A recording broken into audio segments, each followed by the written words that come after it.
কি নাম আপনার? সাদিয়া। সাদিয়া, আচ্ছা। তো সাদিয়া, আপনার বয়স কত? এই বর্তমানে বয়স আনুমানিক? বর্তমান 30 বছর বয়স। জি, শুরু করুন আপনি, যেখান থেকে বলতে ইচ্ছে করে। যেদিন আমি মনে করেন যে পৃথিবীতে এসেছিলাম, আমার জন্ম হয়েছিল যেদিন, সেদিন আমার বাবা আমার প্রতি খুব অসন্তুষ্ট ছিলেন। কারণ আমরা পরপর 3টা বোন। আপনি 3 নাম্বার? হ্যাঁ, আমার বাবা কৃষক ছিলেন এবং মানে দিন মজুরি, খুবই অভাবে আমাদের সংসার চলতো। তো এই অভাবের ভিতরে যখন বাবা আমাকে দেখলেন, আমার জন্মের আগে আবার আমার পরপর 3টে ভাই বোন মারা গেছে, 2টা ভাই 1টা বোন মারা গেছে। তো ওই ভাইদের শূন্যতা বাবার ভিতরে প্রচন্ড ভাবে কাজ করতো এবং আমাকে হয়তো তার মনে আশা ছিল ছেলের জন্য। যাই হোক, পরে আমি মেয়ে হওয়াতে আমার বাবা খুব অসন্তুষ্ট ছিলেন। দাদির ঘরে ছিলেন বাবা। ওকে। বাবা 3 দিনের ভিতরে আমাদের ঘরে আসেননি এবং আমাকে আমার বাবা দেখতে চাননি। তারপরে আমাদের তো ঘরে অভাব, মা এদিকে না খেয়ে থাকেন, এদিকে এরকমের অসুস্থ অবস্থায়। পরে আমার ছোট কাকা, উনি বর্তমান সেনাবাহিনী ডিপার্টমেন্টে চাকরি করেন, উনি আমার বাবাকে বলছিলেন, মিয়া ভাই, আপনার মেয়েটা খুব সুন্দর হয়েছে, ওকে একটু যান যে কোলে নেন, আপনি ঘরে যান। তখন আব্বার কি অভিব্যক্তি ছিল জানি না, তবে তার কথায় হয়তো এটাই প্রমাণ পেয়েছিল যে এতটা 3টা মেয়ে কিভাবে বিয়ে দেব, এদের কি করে লালন পালন করব, এত খরচ আমি কি করে সামলাবো। তো আমার ওই কাকা তখন আমার বাবাকে বলছিলেন, আমরা ওনাকে মনা বলে ডাকি। পরে উনি বলছিলেন যে আপনার এই মেয়েটা বিয়ে দিতে যে টাকা খরচ হয় ওটা আমি আপনাকে দিয়ে দেব। এইভাবে করে মানে তখন আব্বা ঘরে আসেন ঠিক, কিন্তু ওইভাবে করে আমাকে কখনো মানে সন্তানের যে একটা স্নেহ মমতা, এটা আব্বা কখনো আমাকে দেননি। আমার প্রতি সবসময় জন্য আব্বার একটা অবহেলা ছিল। তারপরে 2 বছর পরে আমার একটা ভাই হয়, আমার পরের যে ভাইটা ও হলে বাবা খুব সন্তুষ্ট এবং তারপর থেকে বাবা ওর প্রতি খুব খুশি। ওর জন্য সবকিছু কেনাকাটা, দুধ, জামা কাপড় সবকিছু কেনাকাটা করেন, বাবা খুব খুশি হয়েছিলেন। এই হলো এটা। আর আমার মা প্রচন্ড ভাবে কষ্ট করতেন সংসারে। মানে আব্বা একটু অলস প্রকৃতির ছিলেন, তারপরেও হাপের শ্বাসকষ্ট ছিল, কাজ করতে পারতো না। একদিন হয়তো কাজ করলে 2 দিন পর 2-3 দিন কাজ করলে আবার অসুস্থ হয়ে যেত, এরকম ধরনের ছিলেন। তারপরে একটু বদমেজাজি এবং অলস প্রকৃতিরও ছিলেন কিছুটা, যার জন্য সংসারটা আরো বেশি অভাবে যেত। তাই মা সংসারটা অনেকটা স্যাক্রিফাইস করেছেন সংসারে। আর হচ্ছে আমার যে ক্লাসমেট, আমার কাজিন, আমার চাচা বোন, ও আর আমি একসঙ্গে স্কুলে যেতাম। ওর প্রতি আমার খুব মায়া ছিল, খুব বেশি ভালোবাসতাম আমি ওকে। কিন্তু ও যখন ক্লাস 1-এ, আমি পরীক্ষা দেওয়ার পর ও যখন ক্লাসে ফার্স্ট হলো, ওকে আমার ছোট কাকার শ্বশুর তার স্কুলে ওকে নিয়ে গেল, যে ও মেধাবী, তার জন্য ওকে ওই স্কুলে নিয়ে গেল।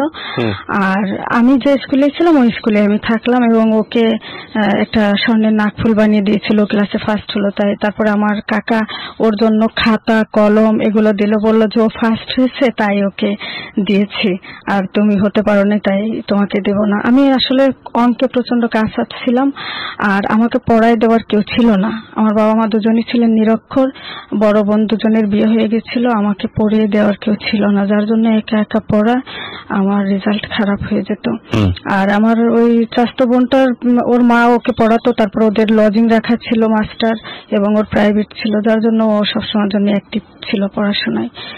যাই হোক, এটা কাকা ভাবেন, কিন্তু সেদিন আমি খুব কষ্ট পেয়েছিলাম যে আমার কাকা, আমি ওনাকে খুব ভালোবাসি, খুব শ্রদ্ধা করি। এইভাবে করে আমার যে গ্রামেই আমার এক চাচাতো ভাই আমাকে ছোটবেলা থেকে মানে উনি বিয়ে করতে চাইতো। আচ্ছা। বিয়ে করতে চাইতো। তো একদিন উনি আমাকে, তখন আমি ক্লাস 6-এ মাত্র ভর্তি হয়েছি, সন্ধ্যাবেলা ওরকমের আমাকে বারবার বলছিল যে একটু বাহিরে এসে কথা আছে। তাই আমি বলছি আমি যাব না। এটা নিয়ে বারবার জিদ ধরাতে আমাকে একটা থাপ্পড় মারছিল। থাপ্পড় মারাতে শব্দ হয়েছিল, আমি সেন্সলেস হয়ে যাই। তখন আমার কাকিও ওনাদের বাসা থেকে চলে আসে, আমাদের বাসার ভিতরে যে কাকি আছে উনি তো উনি এসে আমাকে এভাবে দেখে যে এরকমের আমার চল লাল হয়ে গেছে, তারপর আমার আপাকে বলে যে ওকে আসলে তোরা এইভাবে বাসায় প্রাধান্য দিস, এটা ঠিক না। তো আমিও ভাবলাম যে এইভাবে আসলে ওনার দ্বারা মনে হচ্ছে যেন আমি মানসিক কষ্ট পাচ্ছি, কারণ উনি আমাকে এরকম ধরনের বলে, উল্টোপাল্টা কথা বলে, মানে সন্ধ্যার পরে আমাকে বাইরে যেতে বলতো, এটাই ছিল তার কথা, আমি না যাওয়াতে এরকম করতাম। তারপরে আমি আমার আব্বা আম্মা তখন আবার থাকতো চিটাঙে থাকতো, তো আমি আমার আব্বা যখন আসলেন আমি মাত্র তখন 6-এ প্রথম সাময়িক পরীক্ষা দিলাম, দেওয়ার পরে আমি আমার আব্বার সঙ্গে চলে যাই। চলে যাওয়ার পরে ওখানেও যায় যে ওই আমার 7-এর বছর আমি ওখানে যে দেখি যে আমার মা খুব কষ্ট করেন, কাজ করতে যে মার কষ্ট হয়ে যায়। পরে আমিও বললাম যে মা আমি তোমার সঙ্গে কাজ করব। তারপরে মার সঙ্গে আমি ওখানে কাজে যাই, কাজে যাওয়ার পরে মার যে মালিক ছিল, মা ঝুট মিলি কাজ করতেন, তো বললো যে এখানে তোমার মেয়েটার কষ্ট হয়ে যাবে বেশি, ওকে একটা ফ্যাক্টরিতে কোথাও দিও, বা ও তো ছোট, এত ছোট মানুষ তো ফ্যাক্টরিতেও নিবে না হয়তো। ওর তখন গার্মেন্টসে তো নেওয়ারই প্রশ্নই আসে না, তখন মাত্র 11-12 বছর বয়স। তখন আমি একটা ফ্যাক্টরিতে চাকরি করতাম 1200 টাকা বেতনে, এবং আমার ইচ্ছে ছিল যে আমি পাশাপাশি পড়ালেখাটা চালিয়ে যাব, ফাইনাল পরীক্ষার সময় শুধু বাসায় যে পরীক্ষাটা দেব, বাড়িতে যে পরীক্ষা দেবো স্যারের সঙ্গে কথা বলে, এরকমটা করে নিয়েছিলাম। তার জন্য আমি ওই অফিস থেকে এসে 12 ঘন্টা ডিউটি ছিল, বাসা থেকে এসে অফিস থেকে এসে আবার বাসায় এসে আমি পড়তাম রাতে। এইভাবে করে আমি পড়াটা চালাতে চাইছি, কিন্তু আমার ভাগ্যে হয় নাই। বাবা আমাকে বিয়ে দেওয়ার জন্য অস্থির হয়ে যায়, মানে সব দিক থেকে খুব মানুষ বিরক্ত করছিল যে বিয়ের জন্য। আমার চাচাতো ভাই, তারপর আমাদের গ্রামের মেম্বারের ছেলে, এরকম আরো কয়েকজন লোক, ওখানকার স্থানীয় লোকেরও বিরক্তের জন্য আব্বা বলল যে কখন কি দুর্ঘটনা ঘটে, মানুষ যদি এরকম ওর মুখে অ্যাসিড দেয়, বা আমরা গরিব মানুষ, তখন আমরা একটা ঘিঞ্জি পরিবেশে থাকি, অনিরাপদ একটা জায়গা, যার জন্য বাবা আরো ভয় পেতেন। তখন আমাকে বারবারই বিয়ের জন্য অনুরোধ করলো। কয়েকটা বিয়ে ভাঙার পরে দেখলাম যে না, বিয়ে না করলে আর হচ্ছে না, পরিবার থেকে বারবার চাপ দিচ্ছে। তখন যে এই বাবুর বাবার সঙ্গে আমার বিয়ে হয়। আমি কি হতো আপনার সম্পর্কে যেটা বলছিলেন, এই বাবুর বাবাকে পরিচিত ছিল আগে থেকে? না না না, পরিচিত ছিলেন না, উনি ছিলেন আমার খালাম্মার অফিসে চাকরি করতেন। আচ্ছা, ওকে। বিয়ে হলো ওনার সঙ্গে, আগে থেকে চিনতেন না? পারিবারিক ভাবে বিয়েটা হয়? হ্যাঁ, আমাদের পারিবারিক ভাবে বিয়ে হয়, কিন্তু ওর শুধু একটা ভাই ছিল সঙ্গে, ওর ফ্যামিলি জানতো না। ফ্যামিলি কেন জানবে না? ওর ফ্যামিলি জানতো না। ও এটাই তো আমার পরিবার ভুল করছে, আমার পরিবার এটাই বারবার করতো। আমার এই জায়গাটাই কষ্ট ছিল। আমার যেমন এই যে চাচাতো ভাই, তারপরে মেম্বারের ছেলে, চেয়ারম্যানের ভাইপো, এরা যে আমার কাছে বিয়ের প্রস্তাব নিয়ে আসছিল, আমার বাবা মা শুধু এদের সম্পদ দেখেই বলে যে হ্যাঁ এখানে বিয়ে দেবো, তুমি সুখী হবা। কিন্তু আমি বলছি যে না, এখানে সুখী হব না, কারণ ওদের ফ্যামিলি রাজি না। যেখানে ফ্যামিলি রাজি না সেখানে আমাকে বিয়ে দেও না। ওরা গরিবের মেয়েকে কোনোদিনও মেনে নেবে না, আর আমার উপর সারা জীবন তুচ্ছ-তাচ্ছিল্যই চলবে। কিন্তু বাবা মনে করতেন যে আমি ওখানেই বোধহয়, ওদের অনেক টাকা পয়সা আছে, সম্পদ আছে, আমি ওখানেই সুখে থাকবো, এটাই তাদের ধারণা ছিল। কিন্তু এইটা আমি বারবার উপেক্ষা করে এসেও আমার সেই জালেই আমার জড়াতে হলো জীবনের শেষেও, কারণ ওর বাবার সঙ্গে আমার সেই অভিভাবক ছাড়াই বিয়ে হলো। তারপর ওর বাবা ওরকমের অভিভাবক আনতে পারেননি। ওর বাবা সঙ্গে একটা বন্ধু আসছিল, সেই বন্ধুটাও আমাকে পছন্দ করছিল, কিন্তু ওদের ভিতরে একটা দ্বন্দ্ব হয়, মারামারি হয়। বাবুর বাবাকে ওর ওই বন্ধু মারছিল যাতে ওকে এখান থেকে তাড়িয়ে পরে আমাকে বিয়ে করবে। তো আমার খালাম্মা তখন বলল যে ও যখন ওর বন্ধুকে এইভাবে মারলো ওকে, ঠিক আছে তাহলে ওর সঙ্গেই, বাবুর বাবার কথা বলছে যে ওর সঙ্গেই তাহলে বিয়ে দেব, দেখি ও কি করে। এরকম করে মানে আমার বিয়েটা দিল। আমি কিছু জানি না, আমি অফিস থেকে মাত্র সন্ধ্যায় আসছে, আমাকে বললো যে তোমার আজকে বিয়ে, তুমি একটু হাত মুখ ধুয়ে এসে একটু রেডি হয়ে নাও। তারপরে আমি গেলাম। কিন্তু এর আগে যখন কথা হচ্ছিল ওর আব্বুর সঙ্গে আমার, তখন আমি শুধু বলছি দেখেন আমি অনেকগুলো বিয়ে ভেঙে দিয়েছি, আমার খুব পড়ার ইচ্ছা, আপনি আমাকে যদি একটু পড়ান তাহলে আমি খুব সন্তুষ্ট থাকবো এবং আমি এই বিয়েতে সম্মতি জানাবো। তখন উনি বললো যে হ্যাঁ আমি পড়াবো, আমার বোনটা স্কুলে পড়ে, ওই সঙ্গে আমি তোমাকে পড়াবো। তারপর আমি ভাবলাম যে যাক, আর কিছু না হোক আমি পড়তে তো পারবো। পড়ালেখা শিখে আমার সবসময় যদি ইচ্ছা যে আমি একটু নিজের পায়ে দাঁড়াবো। বাবা মা এত কষ্ট করেন, বাবা মায়ের দুঃখটা দূর করাই আমার একটা স্বপ্ন ছিল, বিরামহীন স্বপ্ন, ছোটবেলা থেকেই আমার এই স্বপ্নটা। এবং আমি মানে ছোটবেলায় একা একাই পড়তাম, খুবই কষ্ট করে পড়তাম। আমি কোরআন শরীফ পড়াটাও শিখেছি খুব কষ্ট করে। যখন কোরআন শরীফ পড়তে যেতাম সেখানে বেতন দিতে পারতাম না, তাই তার বাসার কাজ করে দিতাম। আমি সেই উস্তাদের আপার বাসার কাজ করে দিতাম, দিয়ে আমি তার কাছে কোরআন শরীফ পড়া শিখেছি।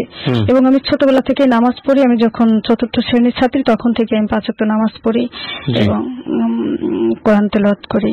মাশাআল্লাহ। জি। তো যখন এখানে বিয়ের জায়গায় ফিরে আসি, পরে ওর আব্বুর সঙ্গে আমার বিয়ে হলো। হওয়ার পরে ওর পরিবারকে ও যে ম্যানেজ করলো, পরিবারে আমাকে নিয়ে গেল। নিয়ে যাওয়ার পরে যখন আমাকে প্রথম দিন যখন ওখানে নিয়ে গেল, আমার শাশুড়ি প্রচন্ড ভাবে কান্নাকাটি শুরু করে দিল, যে মানে আমার সঙ্গে কোনো ফার্নিচার যায়নি, আমাদের বাড়ি থেকে কোনো স্বর্ণ অলংকার দেয়নি। এটা দেখেই সে কান্নাকাটি শুরু করে দিচ্ছে আর বললো আমার সংসারে একটা অলক্ষ্মী আসছে, এরকমের আমার সংসারে বা ধ্বংস হয়ে যাবে। এসে বলে সে কান্নাকাটি করা শুরু করে দিচ্ছে। আমি পা সালাম করতে গেছি, পা সরিয়ে নিচ্ছে, আমাকে সালাম করতে দেয়নি।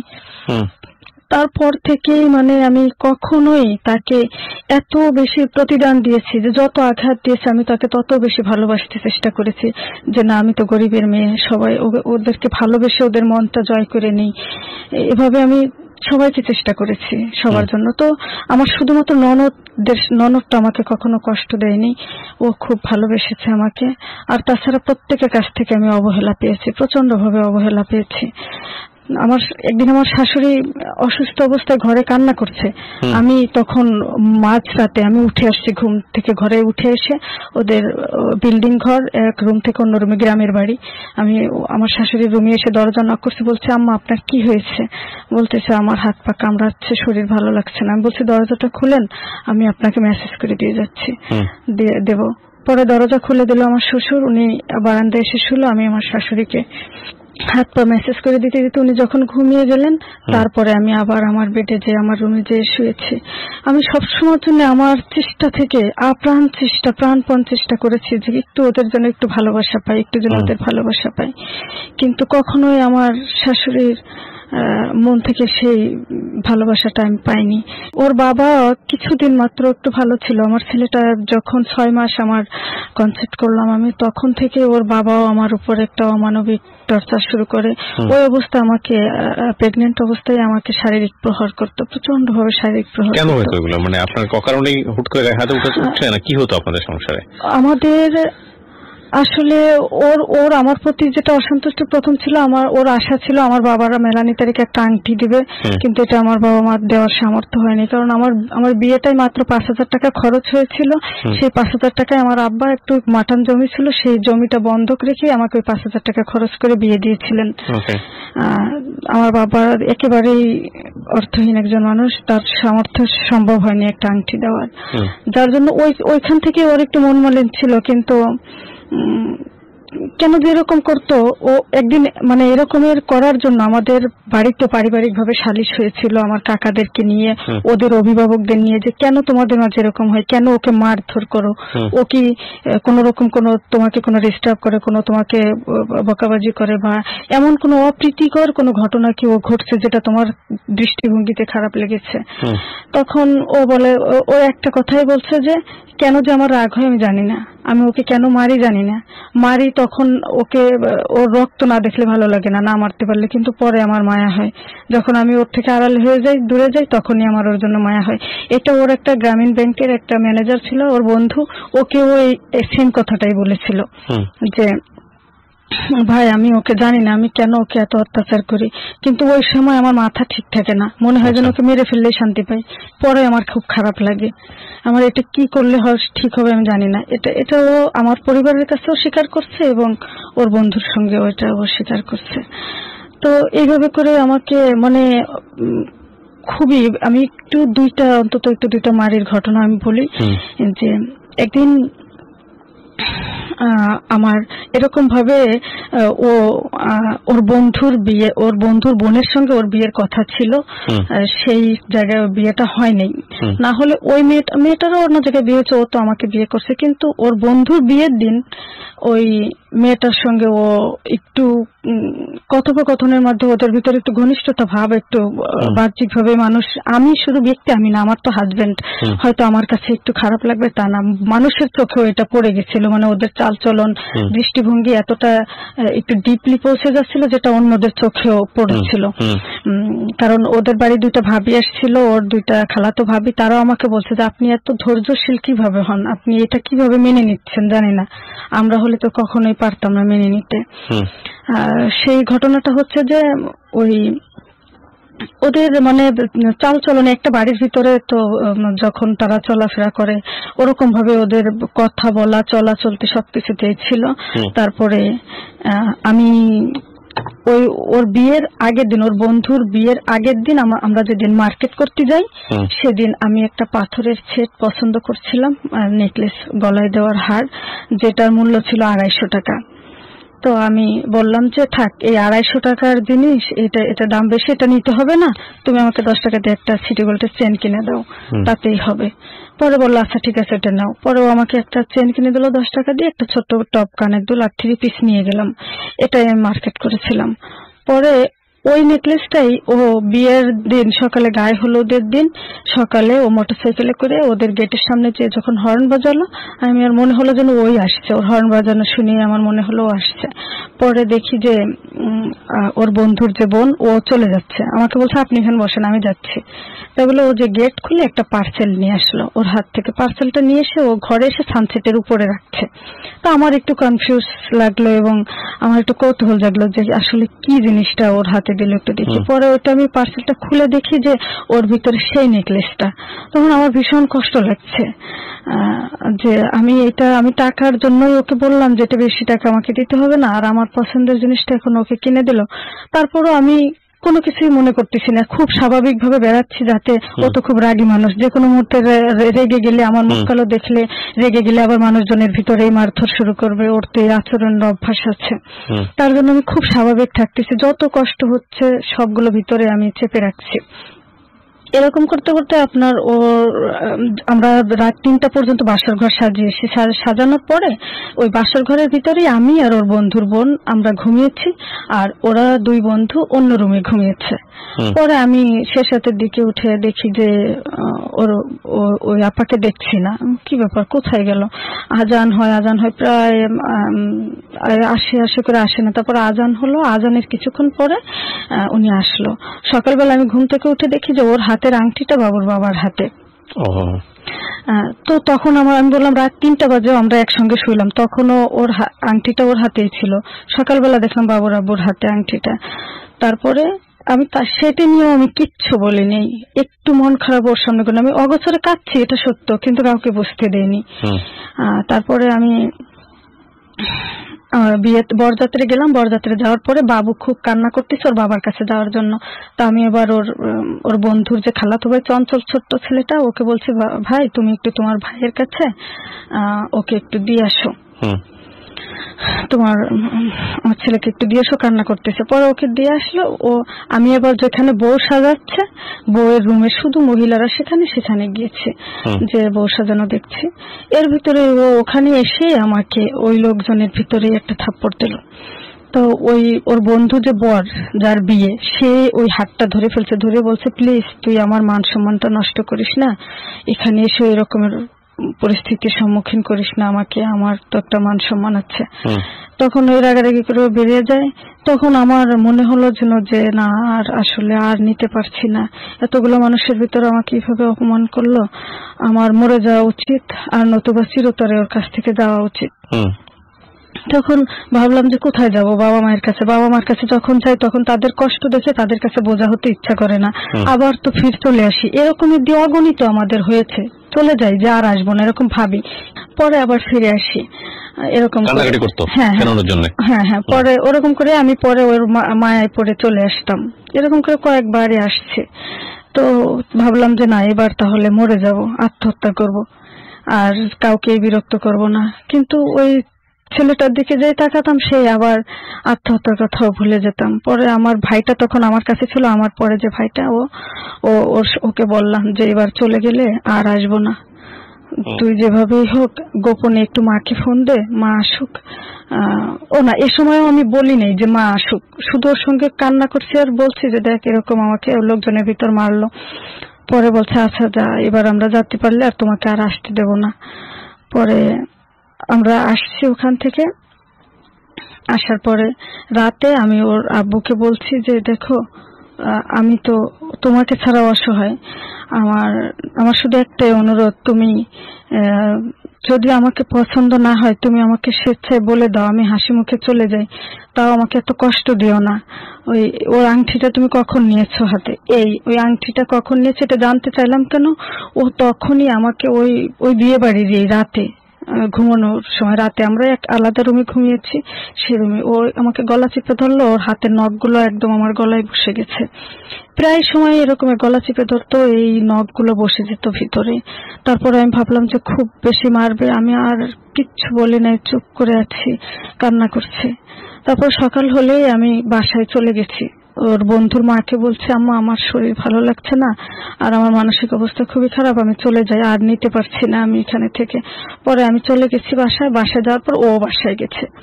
বাসায় যে আমাকে বলছে যে এরকম রাগ দেখে তুই বাসায় চলে আসছিস কেন, এরকম করে আমাকে প্রচন্ড ভাবে মারে এবং মৌখিক ভাবে তালাক দিয়ে দেয়। মৌখিক ভাবে তালাক দেয়? কটা দেয়? 3 তালাক পর্যন্ত বলছিল এবং 52 তালাক বলছিল, কিন্তু তারপরে আরো নাকি আছে, ওগুলো বলে নাই। এটা বলার পরে 3 তালাকের পরে কোনো তালাক থাকে না। হ্যাঁ, পরে ওই আমার কাকা শ্বশুর ওরা এসে বলছে যে না, শরীয়ত মোতাবেক আর নেই, অতএব এটার একটা কিছু হওয়া প্রয়োজন, অভিভাবকদের খবর দেওয়া প্রয়োজন, এটা নিয়ে আর হয় না। আর এত এত অশান্তি, এত মায়ের ধর, আমরাও পাশে থেকে আর পারছি না নিতে। তখন আমার এক কাকা শ্বশুর গোপনেই আমার মাকে ফোন দেয় যে আপনি আসেন, আপনাদের হাড়ি থেকে একটা মেয়ের ভাত হয় না, এইভাবে করে নির্যাতন সহ্য করে থাকে, আর আজকে তো মাত্রাটাই ছাড়িয়ে গেল।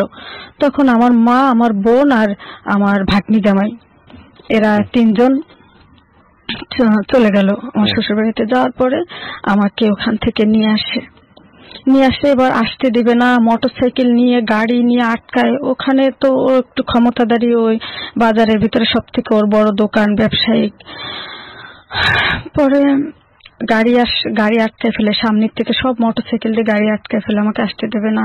তারপরে অনেক অত্যাচারের উপর, মানে গাড়ির ভিতরে ঢুকে আমাকে জোর করে নামায় নেবে, এরকম পাগলামি শুরু করছে। তারপরে যে ড্রাইভার এক পর্যায়ে যে আমার মা আর আমার আপা বলছে যে আপনি প্লিজ গাড়ি চালান, আমার মেয়েটা এখানে থাকলে মরে যাবে, আমার মেয়েকে দেওয়া যাবে না, আমরা ওকে নিয়ে যাবো, এবং আমিও বলছি। তারপরে গাড়ির যখন ড্রাইভার খুব জোরে গাড়ি চালাইছে আর পারেনি ধরতে, তারপরে চলে আসা হয় আমাদের। তো ওই যে শেষ আসা, ওই বাড়ি আসা আর যাইনি আমি ঢাকাতে, ওই থেকেই ঢাকায়।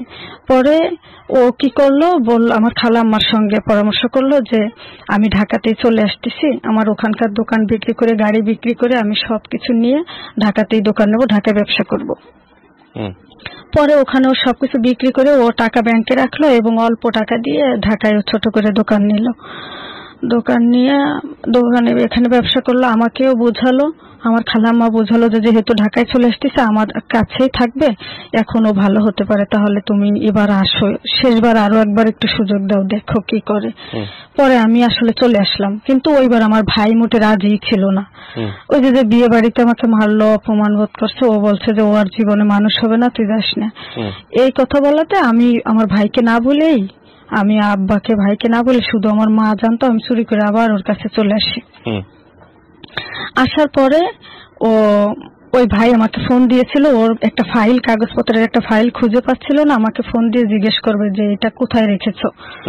এটার জন্য আমাকে ফোন দিয়েছে। ফোনটা ওর বাবা, আমার হাতে ব্যক্তিগত আমার কোনো ফোন ছিল না, ওর বাবার নম্বরেই ফোন দিয়েছে। তো ওর বাবাকে সালাম দেয়নি এবং জিজ্ঞেস করেনি আপনি কেমন আছেন, বলছে আপনার সঙ্গে আমার কথা বলার রুচি নেই, আপাকে ফোন দেন, আপার সঙ্গে কথা বলবো।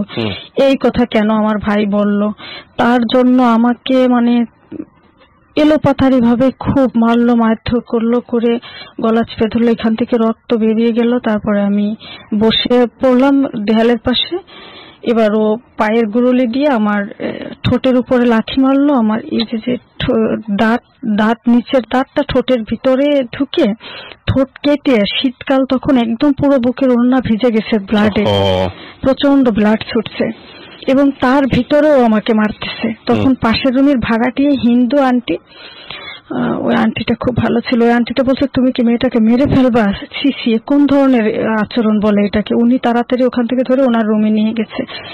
রুমে নিয়ে বলছে যে আমি কি করব, এখন ব্লাড কিছুতে বন্ধ হচ্ছে না, এরকম আবার শীতকাল থানা ধরে যাচ্ছে ব্লাড। পরে আমার খালাম্মা, আমি বলছি না আমার কাছে তো টাকা নাই, ডাক্তারের কাছে নেওয়া যাবে না, খালাম্মা আসুক তারপরে যাব। পরে আমার খালাম্মা অফিস থেকে আসে, উনি এসে আমাকে ডাক্তারের কাছে নিয়ে যায়, ওষুধপালা নিয়ে এসে খায়। রাতে আমি ঝালের ভাত খেতে পারি না, তখন ও বলছে তোর ঝালের ভাতই খেতে হবে, এটাই তোর শাস্তি।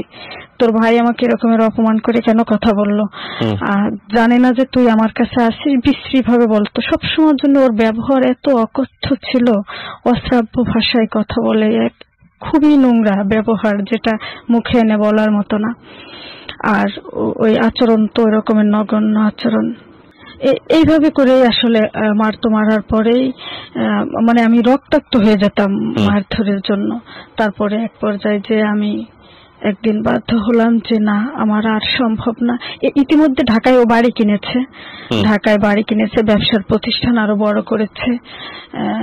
তারপরে আমার খালাম্মা বলল যে এত কষ্ট করলা, আজকে মাত্র 6 মাস বাড়ি কিনছে, এখন একেবারে হার্ড ডিসিশন নিয়ে নিচ্ছে চলে যাবা। তাই বলছি না, এসব দিয়ে কি হবে, মানুষটাকে যদি মানুষের মতো মানুষ না পাই, আমি তো একটা মনুষ্যত্ব খুঁজেছিলাম, সেটা তোর মধ্যে নেই, সম্পদ দিয়ে কি করবো। পরে আমি ওখান থেকে একবারের জন্য চলে গেলাম। প্রচন্ড বৃষ্টি হচ্ছিল সেদিন, সেই বৃষ্টির ভিতরে আমার সারা শরীর ভিজে, কাপড় পোশাক পুরো ভিজে ছিল, আমার বাচ্চাটাও ভিজে, ছেলেটা। এর মধ্যে আমার মেয়ে হয়েছে। মেয়ে হওয়ারও ওই মেয়ে প্রেগনেন্সি অবস্থায় প্রচন্ড মারতো আমার, মানে প্রেগনেন্সি অবস্থায় আমি খুব অসুস্থ থাকতাম এবং ওই অসুস্থ অবস্থায় আমাকে খুব মারতো। তারপরে আমি বাচ্চাকে নিয়ে আমার মেয়েটাকে আনতে পারিনি, কারণ মেয়ে ওর বাবার কোলের ভিতরে জড়িয়ে শুয়েছিল, আর ছেলেকে স্কুলে যাওয়ার নাম করে ওই স্কুল পথেই আমি ওই এক পোশাকে চলে আসি, এবং প্রচন্ড ঝড় বৃষ্টির ভিতরে আমি আমার বাবা মার কাছে চিটাঙ্গের গাড়িতে উঠে ওখানে চলে যাই। আমার বড় আপা এগিয়ে দিতে আসছিল স্টেশনে। তো তারপরে ওখানে যাওয়ার পরে আমি সিদ্ধান্ত নিয়ে নিয়েছি যে আমি আর যাব না। তারপরে ও কি করলো, ওখানে লোক ঠিক করলো যে আমার ছেলেকে যদি কেউ এনে দিতে পারে তাকে 20,000 টাকা দেবে। তো এটা যখন যাকে বলছে সে আবার আমার মাকে বলে দিয়েছে। ওইটা শুনে আমার মন খুব খারাপ লাগছে। মা ওরা আবার একটা ঘিঞ্জি পরিবেশে থাকে, ওখানে কোনো রকম কোনো সিকিউরিটি নেই, যে কোনো মুহূর্তে বাচ্চাটাকে রাস্তা থেকে বা পাশ থেকে কেউ ধরে নিয়ে যেতে পারে, গেট নেই, বাসার পরিবেশ সেরকম না। তখন আমি বললাম, খালাম্মাকে বললাম যে আমি তাহলে কি করব, এখন এইখানে তো থাকা যাবে না। ইতিমধ্যে আবার আমার বাবা আমার উপর খুব রেগে গেলেন, বলল যে তুই আমার সংসারের অলক্ষ্মী, তোর জন্য এই পরিবারে এত অশান্তি, এত কষ্ট, তো তুই সংসার থেকে শেষ না হওয়া পর্যন্ত এই সংসারে শান্তি আসবে না। বাবা আমার উপর খুব রেগে গেছেন। তখন আমি ভাবলাম যে না, এখানে থাকা যাবে না। এখানে এক হলো বাচ্চাটার অনিরাপদ জায়গা, আবার আব্বাও আমার উপর রেগে গেলেন। পরে আমি খালামার সঙ্গে বললাম যে তোমার কোনো বান্ধবীর বাসায় দূরে কোথাও আমাকে একটু রাখার ব্যবস্থা করো, আর আমি প্রয়োজনে কারোর বাসায় কাজ করব, যে কোনো একটা কাজের ব্যবস্থা হলেই হবে, যাতে কোনো রকমের আমি একটু ডাল ভাত খেয়ে বাঁচতে পারি। পরে আমার খালাম্মা ওনার এক বান্ধবীর বাসায় সুলতান মার্কেটের ওদিকে আমাকে ওখানে রেখে আসলো। রেখে আসার পরে আমি ওখানে ওই যে শাড়িতে পুঁতি লাগানো, তারপরে একটু হাতের সেলাই মেশিনের হাতের কাজ, টুকটাক কাজ, আন্টির টুকটাক কাজ করে দিতাম, সামান্য কিছু টাকা পয়সা। ওটাতে কোনো রকমের মানে রুম ভাড়া ছিল 1200 টাকা, আর বিদ্যুৎ বিল যা আসতো এটা দিয়েই মানে আমার হিমশিম খেতে হতো, চলতে প্রচন্ড কষ্ট হতো। এর মধ্যে আবার আমার কাঁধের উপর ছিল আপনার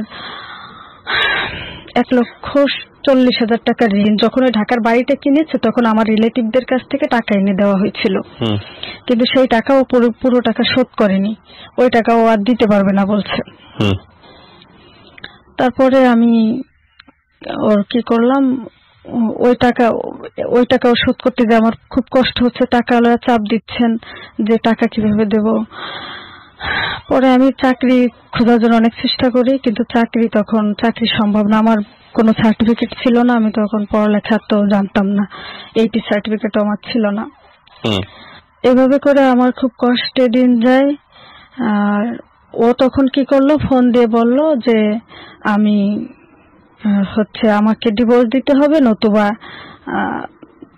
তোর আমার সংসার করতে হবে এসে। পরে আমি বললাম কি, আমি স্ট্যাম্পে লিখিত দেই যে আমি কোনোদিন তোমার কাছে যাব না, কিন্তু ডিভোর্সটা আমি না দেই, কারণ সমাজে ডিভোর্সি মেয়েদের উপরে বিভিন্ন রকমের নেগেটিভ দৃষ্টিভঙ্গি রাখে মানুষ। আমি শুধু তোমার পরিচয়টুকু থাক, বাচ্চাদেরকে নিয়ে আমি আমার মতো করে ওদেরকে লালন পালন করি। কিন্তু ও সেটা কিছুতেই মানছে না, ও ডিভোর্স চাচ্ছে। এটা চাচ্ছে, ও কি করছে, আমি আমার আপার বাসায় গিয়েছি, এটা জানতে পেরে আমার আপার বাসায় এসে আমাকে প্রচন্ড ভাবে মারে।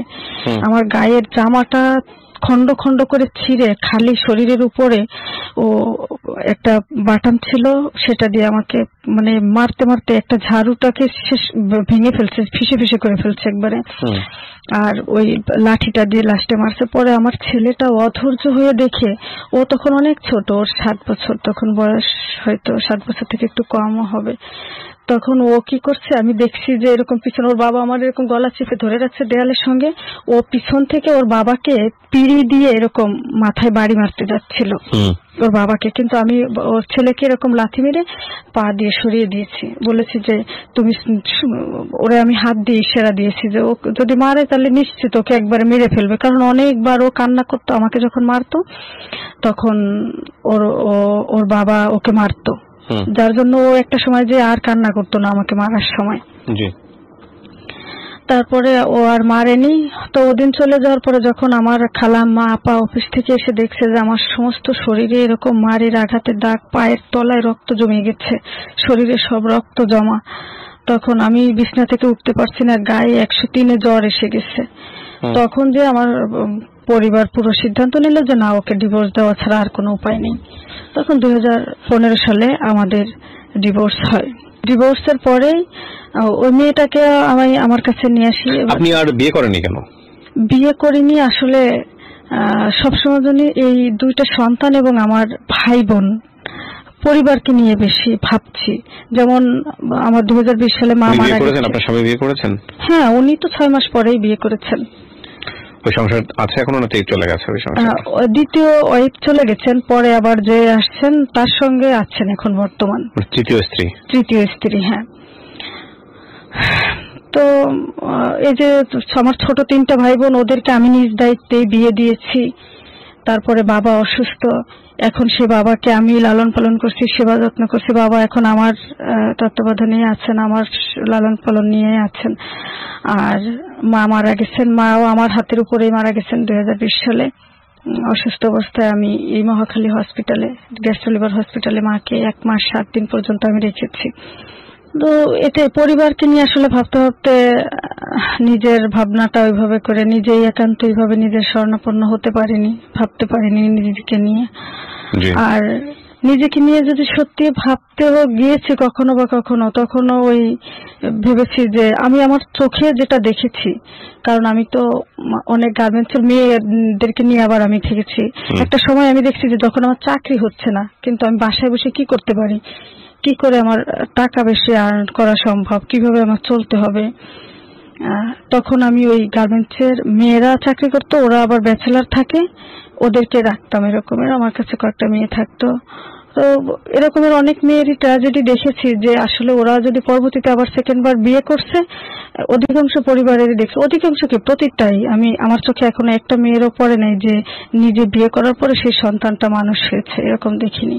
খুব ছোটবেলাতেই সিগারেট ধরে, তারপরে এলোমেলো ভাবে জীবনটাকে অগোছালো করে ফেলে সন্তানেরা। তারপরে ভাবছি যে আমি যদি একান্তভাবে আমার সুখের কথা ভাবে, যদি আমার বাচ্চারা যদি মানুষ না হয়।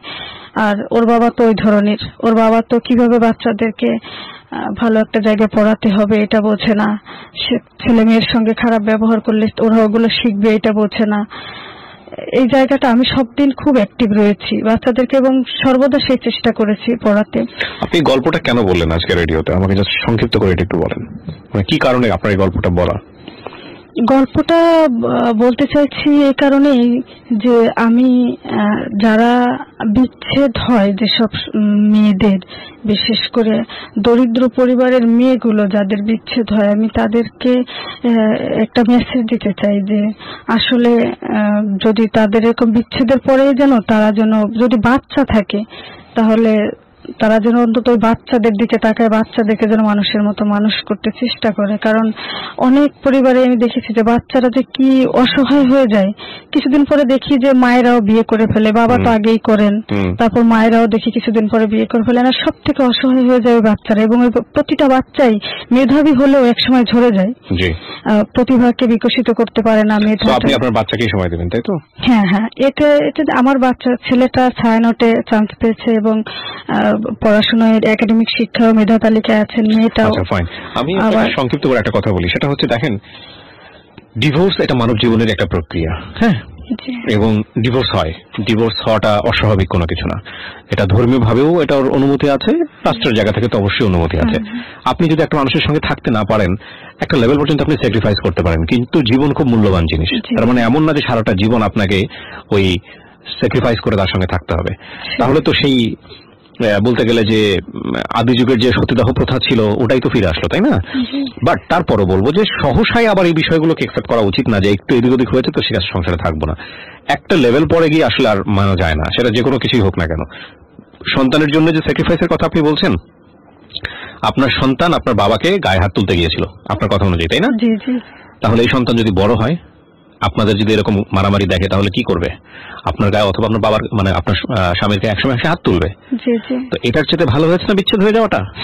সো আমি মনে করি যে একসঙ্গে থাকাটা সন্তানের জন্য গুরুত্বপূর্ণ, কিন্তু ওই একসঙ্গে থাকাটা যদি সন্তানকে একটা ভালো পরিবেশ দিতে না পারে, তাহলে একসঙ্গে না থাকাটাই বেটার। এই যে আপনি একদম পয়েন্ট জায়গাটায় আসছেন, আমি একদম এই কথাটাই আমি বোঝাতে চাচ্ছি যে এবং আরেকটা বিষয় আছে এখানে দেখেন, সেটা হলো যে সন্তানকে আপনি ডেফিনেটলি একটা সন্তান চায় একটা সুন্দর পরিবারে বড় হতে। এখন সন্তান যদি আপনাদের মধ্যে কলহ থাকে, তাহলে ডেফিনেটলি সন্তান কিন্তু সেখান থেকে কিছু পাবে না। আর দ্বিতীয় কথা হচ্ছে ডিভোর্স হলেও সেখান থেকে কিছু পাবে না। কিন্তু আমি মনে করি দুটোতেই লস, সেক্ষেত্রে বেছে নিতে হবে কম লস কোনটা। এখন এটা সম্পূর্ণ একটা ভুল ধারণা যে মানুষের মধ্যে ডিভোর্স হবে না, মানুষ সন্তান দুনিয়াতে আনতেছে মানেই হচ্ছে হলো সব সন্তান দুনিয়াতে আসা মাত্রই ভালো হয়ে যাবে। খুব কম কাপলই এটা পারেন, বেশিরভাগ কাপলই পারেন না। তবে ডিভোর্স একটা চিরন্তন প্রক্রিয়া, এটাতে যাওয়া উচিত। এবং এটা যদি মনে হয় যে জীবনের উপর দিয়ে উঠে যাচ্ছে, তাহলে অবশ্যই সন্তানের কথা চিন্তা করে সেই সংসারে থাকা উচিত না আমি মনে করি। আমি আগে একসময় বলতাম এই কথাগুলা, কিন্তু আমি এখন আমার চতুর্দিকের বিভিন্ন রকমের উপলব্ধি থেকে আমি বুঝতে পারি যে না, সন্তানের জন্য হলেও আমার মনে হয় ডিভোর্সটা হয়ে যাওয়া উচিত, যদি সন্তানকে আমরা একটা ভালো পরিবেশ দিতে না পারি। ঠিক, আপনাকে ধন্যবাদ। আপনি এই 16 বছরের গল্পটা খুব খন্ড খন্ড করে হলেও এখানে এনেছেন। আপনি এখন সিঙ্গেল মাদার, আপনি 8 বছর ধরে আপনার সন্তানকে লালন পালন করার চেষ্টা করছেন নিজে স্যাক্রিফাইস করে। এটা একটা অনেক বড় দিক, সন্তানের কথা আপনি ভুলে যাননি। আর যেভাবে হোক সামনের দিকে এগিয়ে যাচ্ছেন, সেটার জন্য শুভকামনা। আজকের এই গল্প থেকে হয়তোবা আমরা খুব বড় করে তেমন কোনো কিছুই পোর্ট্রে করতে পারিনি, তবে আমি বলবো যে বিবাহ যেমন চিরন্তন, ডিভোর্সও প্রয়োজন হতে পারে, সেটাও আমাদের ধর্মের নিয়ম আছে, যদিও হালালের সর্বনিম্ন স্তর, কিন্তু ডিভোর্স প্রয়োজন আছে। এবং জীবন হচ্ছে সবচেয়ে গুরুত্বপূর্ণ। সেই জীবনটাকে যদি একটা মানুষের কাছে জিম্মি করে প্রতি মুহূর্তে নষ্ট করতে হয়, সেটা লাভের কারণে হোক বা রেসপেক্টের কারণে হোক বা অন্য ধরনের ইমোশন বা এফেকশনের কারণে হোক, যাই কিছু কারণে হোক না কেন, এবং সেটা যদি অপরপক্ষ থেকে ভ্যালু না থাকে কন্টিনিউয়াসলি, তাহলে ডেফিনেটলি ডিভোর্সে যাওয়া উচিত, সেটা সন্তান যে অবস্থায় থাকুক না কেন। হ্যাঁ, তবে সন্তানের মঙ্গলের জন্য সন্তান যার কাছে থাকবে তার কথা অবশ্যই চিন্তা করতে হবে, এবং সন্তান যেন কোনোভাবে ভালনারেবল না হয় আফটার ডিভোর্স, সেটা হচ্ছে সবচেয়ে গুরুত্বপূর্ণ। অনেক ভালো থাকুন, আজকের মতো এ পর্যন্তই, শুভরাত্রি।